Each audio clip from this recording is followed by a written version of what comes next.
আদিবাসী উরাও, আজকে আমরা আদিবাসী উরাও সবাই সম্মিলিত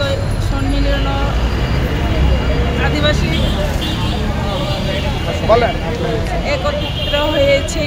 আমাদের জাতিগুলা অনেক দুর্বল, সেজন্য আমরা চাই আমাদের জাতিদেরকে নিয়ে সরকারের কাছে অনুরোধ থাকলো যে আমাদেরকে রক্ষা করে।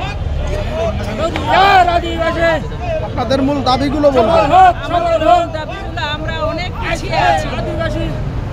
জমি জমা নিয়ে পড়ালেখা শিক্ষা অনেক পিছিয়ে আছি আমরা।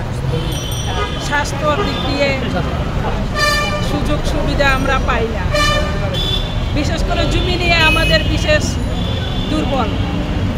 সবসময়ের জন্য আমাদেরকে সহযোগিতা করা হয় না, আমরা পিছিয়ে আছি। আপনাদের জমি জমা যখন আপনারা ভাগ বাটোয়ারা বা বন্টন বা বিক্রি করতে যান, তাতে কি সরকারি কোনো প্রতিপক্ষ বাধা দিতে আসে আপনাদেরকে?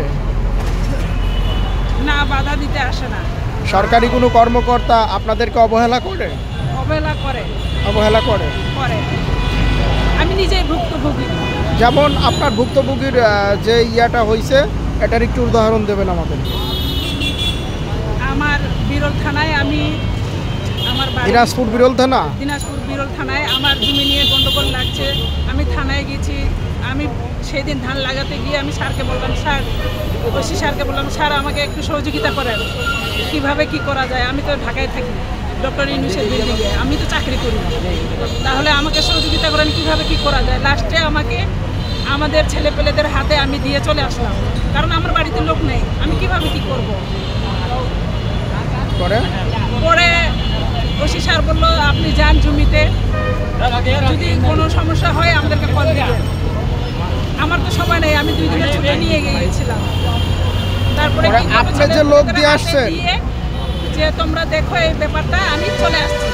আপনি যে লোক জমিতে কাজ করার জন্য দিয়ে আসছেন, পরবর্তীতে তাদের কি অবস্থান ছিল? তাদেরকে উপরে কোনো হামলা হয়েছিল? না, আর হয় নাই। আর হয় নাই। না।